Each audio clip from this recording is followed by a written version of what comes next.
নমস্কাৰ, বিশেষ খবৰৰ সৈতে মই আৰিফ মজুমদাৰ। আজি ৰাজ্যজুৰি আমচুৰ উত্তাল প্ৰতিবাদ। শংকৰদেৱনগৰ জিলা আয়ুক্ত কাৰ্যালয়ৰ সন্মুখত হোজাই জিলা আমচুৰ উত্তাল প্ৰতিবাদ। কেইবাটাও বৃহৎ দাবীৰে উত্তাল কৰি তোলে হোজাই জিলা আয়ুক্ত কাৰ্যালয়। উচ্ছেদিত লোকক ভূমি প্ৰদান কৰি উচ্ছেদ কৰিব লাগে বুলি দাবী উত্থাপন কৰে আমচুৱে। আমচু কেন্দ্ৰীয় সমিতিৰ নিৰ্দেশ মৰ্মে এনেধৰণে 12টাকৈ দাবীৰে 2 ঘণ্টীয়া অৱস্থান ধৰ্মঘট কাৰ্যসূচী ৰূপায়ণ কৰে আমচুৱে।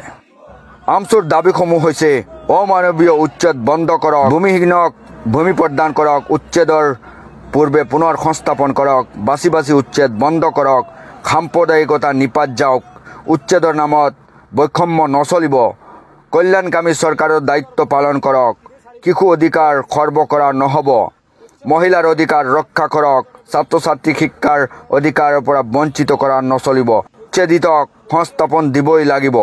আমচু জিন্দাবাদ, জয় আই অসম, অসম চৰকাৰ হাই হাই, হিমন্ত বিশ্ব শৰ্মা মুৰ্দাবাদ, আগত সংস্থাপন পিছত উচ্ছেদ, এনেধৰণে কেইবাটাও দাবী জনায় চৰকাৰক। News desk report, today live Dabaka.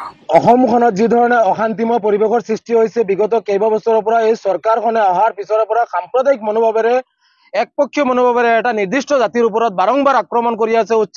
উচ্ছেদৰ নামত অমানৱীয়ভাৱে উচ্ছেদ কৰি শিশু অধিকাৰ খৰ্ব কৰা হৈছে, ছাত্ৰ ছাত্ৰীৰ অধিকাৰৰ পৰা বঞ্চিত হৈ আছে, ভাৰতীয় সংবিধানে দিয়া মৌলিক অধিকাৰৰ পৰা বঞ্চিত কৰি আছে। বিগত দিনত যিবোৰ অবৈধভাৱে উচ্ছেদ কৰিছে, উচ্ছেদৰ আজিৰ দিন পৰ্যন্ত 4 বছৰ 5 বছৰ হৈ গ'ল, আজিৰ দিন পৰ্যন্ত সেইসকলক সংস্থাপনৰ ব্যৱস্থা কৰা নাই। পুনৰাই অসমৰ বিভিন্ন প্ৰান্তত, গোৱালপাৰা পৰাকে আদি কৰি বিভিন্ন প্ৰান্তত অমানৱীয়ভাৱে ধৰ্মীয় সংখ্যালঘু লোকসকলক উচ্ছেদ কৰি আছে। আৰু এই উচ্ছেদৰ ফলত হঠাৎ জাননী প্ৰেৰণ কৰি উচ্ছেদ কৰাৰ ফলত বিভিন্ন ধৰণৰ হাৰাশাস্তিৰ সন্মুখীন হ'বলগীয়া হৈছে। শিশু অধিকাৰ খৰ্ব হৈ আছে, আবাল বৃদ্ধ বিদ্যা মুকলি আকাশৰ তলত বসবাস কৰিবলগীয়া হৈ আছে, ছাত্ৰ ছাত্ৰীসকলৰ শিক্ষাৰ অধিকাৰৰ পৰা বঞ্চিত হৈ আছে। গতিকে আজি আমচু কেন্দ্ৰীয় সমিতিৰ নিৰ্দেশ মৰ্মে অসমৰ প্ৰতিখন জিলা সমিতিৰ লগতে আজি আমি হোজাই জিলা সমিতি জিলা আয়ুক্ত কাৰ্যালয়ৰ সন্মুখত প্ৰতিবাদী কাৰ্যসূচী হাতত লৈছো। আৰু আমি মুখ্যমন্ত্ৰী হিমন্ত বিশ্ব শৰ্মালৈ স্মাৰকপত্ৰ প্ৰেৰণ কৰাৰ সমান্তৰালভাৱে আপোনালোকৰ জৰিয়তে স্পষ্টভাৱে সকীয়াই দিব বিচাৰিছো, এনেধৰণৰ অমানৱীয় উচ্ছেদ কৰি মুছলমান লোকসকলক যি ধৰণে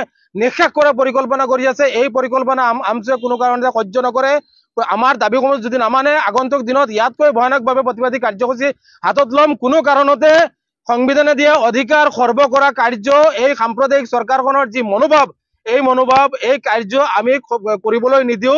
প্ৰয়োজন সাপেক্ষে গণতান্ত্ৰিক পদ্ধতিৰে আমি ৰাজপথ অৱৰোধ কৰি হলেও প্ৰতিবাদী কাৰ্যসূচী হাতত ল'ম।